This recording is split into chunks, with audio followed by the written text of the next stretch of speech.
मैं आऊंगा, आपसे गुफ्तगू करूंगा, आपसे बातचीत करूंगा।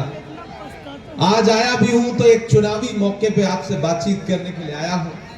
आपके चहेते नेता, आपके चहेते कैंडिडेट और जिनसे आपका एक बड़ा पुराना सा रिश्ता है, ऐसे भाई हारून यूसुफ साहब, जिन्हें कांग्रेस पार्टी ने फिर से अपना नुमाइंदा बना करके आपके बीच में भेजा है, उनके लिए आपसे अपील करने आया हूं। यहां दाहिनी जानिब से लेकर के पीछे तक जो हमारे नौजवान साथी यहां खड़े हैं, जो बुजुर्ग खड़े हैं, मैं थोड़ी देर आपसे गुफ्तगू करूंगा और कोशिश करूंगा कि आपसे थोड़ी संजीदा बातचीत कर सकूं। मेरे भाई, अपना टेंशन दूसरे को दे रहे हो भाई। सिर्फ खंजर ही नहीं, आंखों में पानी चाहिए। सिर्फ खंजर ही नहीं, आंखों में पानी चाहिए। ऐ खुदा, दुश्मन भी मुझको खानदानी चाहिए। सिर्फ खंजर ही नहीं, आंखों में पानी चाहिए। ऐ खुदा, दुश्मन भी मुझको खानदानी चाहिए। सिर्फ कब्रों की जमीनें दे के मत बहलाइए। राजधानी दी थी हमने, राजधानी चाहिए। आने वाली 5 तारीख को आपको घरों से बाहर निकलना है और न सिर्फ बल्ली मारान के मुस्तकबिल का फैसला करना है, बल्कि दिल्ली के मुस्तकबिल का भी फैसला करना है। यह चुनाव बहुत जरूरी चुनाव है। अगर आपको लगता है कि यह सिर्फ एक एमएलए चुनने का चुनाव है, तो आप गलतफहमी के शिकार हैं और छोटा सोच रहे हैं। दरअसल इस चुनाव पर पूरे मुल्क की नजरें हैं। एक तरफ वो लोग खड़े हैं जो 2013 से और 2025 तक, याद करिए, जंतर मंतर हो या रामलीला मैदान हो, आरएसएस के इशारे पर बुला करके बिठाए गए अन्ना हजारे हो या अरविंद केजरीवाल और मनीष सिसोदिया हो, वो आंदोलन चल रहा था, लोकपाल आंदोलन, भ्रष्टाचार के खिलाफ, और भला बुरा किसे कहा जा रहा था, शीला दीक्षित जी को और डॉक्टर मनमोहन सिंह साहब को। मैं जहां खड़ा हूं, मुझे पता है ये दानिश्वर लोगों की सरजमीन है, ये कारोबारी लोगों की सरजमीन है। जितने लोग यहां मौजूद हैं, इसका 10 गुना लोग अपने घरों में हैं और मेरी आवाज उन तक पहुंच रही है। मैं थोड़ी देर के लिए आपसे मुखातिब हूं। मैं आने वाला था तो आज दिन में सोशल मीडिया पे एक वीडियो वायरल था जिसमें आपके मंत्री साहब हैं, मेरे हम नाम हैं तो मैं नाम क्या ही लूं,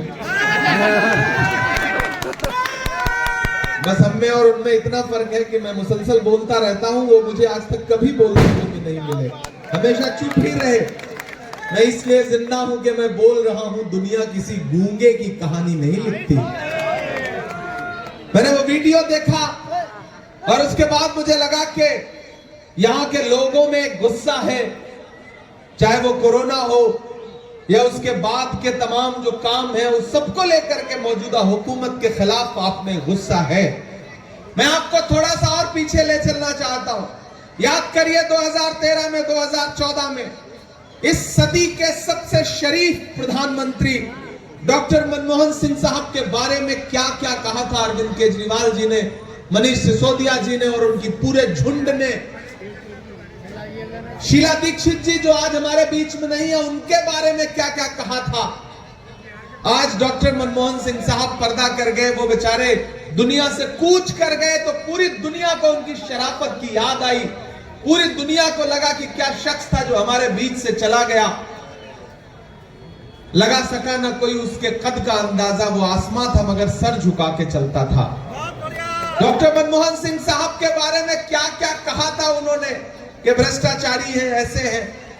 आप तो बल्ली मारान वालों ये जानते हो ना, इस बात पे ईमान रखते हो ना कि कुदरत की लाठी में आवाज नहीं होती है। वो अपने शरीफ बेटों का बदला लेती है तो बहुत खामोशी से लेती है। याद करो आरएसएस के इशारे पर किस तरह से डॉक्टर मनमोहन सिंह साहब को भला बुरा कहा था, इन्हीं अरविंद केजरीवाल ने, इन्हीं मनीष सिसोदिया ने, और फिर कुदरत ने ऐसा बदला लिया कि डॉक्टर मनमोहन सिंह साहब के दुनिया से कूच करने से पहले उसी भ्रष्टाचार के आरोप में यही अरविंद केजरीवाल और उनकी पूरी कैबिनेट को जेल काट के लौटना पड़ा। यह है कुदरत का इंसाफ, जो कुदरत ने इंसाफ किया है। अब एक बार फिर वो आपके सामने आए हैं अपना काम गिनाने के लिए, वोट मांगने के लिए।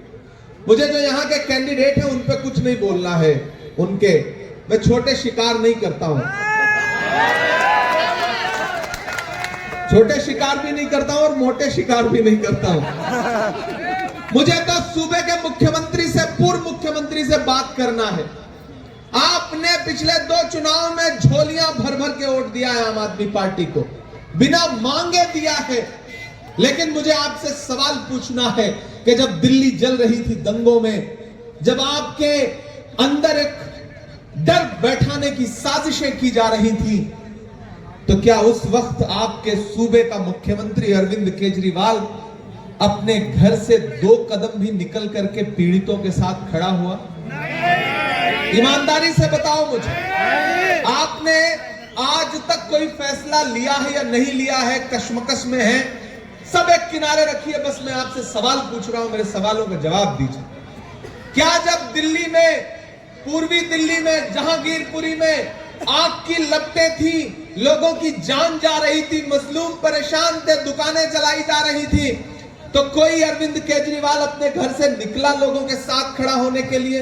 नहीं निकला। घरों पर मौजूद धुएं के निशान हटाने के लिए कौन निकला? राहुल गांधी निकला।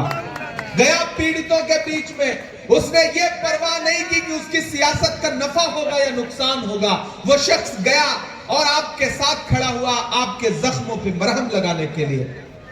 मुझे बताओ कि जब हाथरस में एक दलित बिटिया का बलात्कार हुआ, रात के 2 बजे उसकी लाश को बिना घर वालों की मर्जी के जला दिया गया, तो निकला कोई अरविंद केजरीवाल अपने घर से?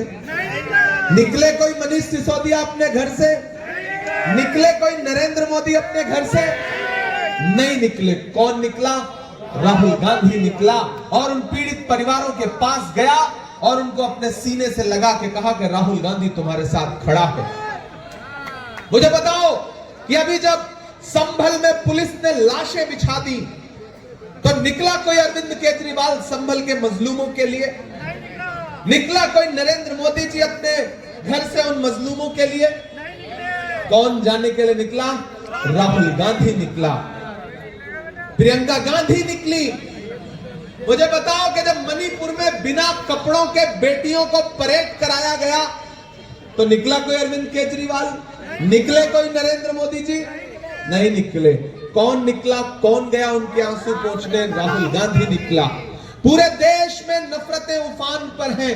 आपके लिबास देख करके, आपका चेहरा देख करके, कब कौन सी सड़क पे किसको मार दे ये पता नहीं है।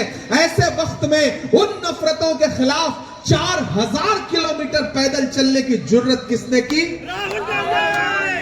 कभी अरविंद केजरीवाल ने आपके खिलाफ जो नफरत है उसके खिलाफ 4 कदम चलने की हिम्मत की हो तो बताओ मुझे।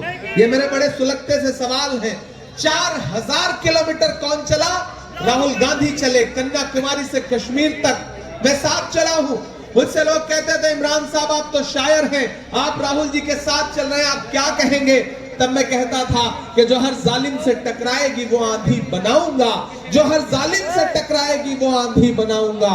नए अंग्रेज आए हैं, नया गांधी बनाऊंगा। बात में चलता रहा अपने पांव के छालों की परवाह किए बगैर।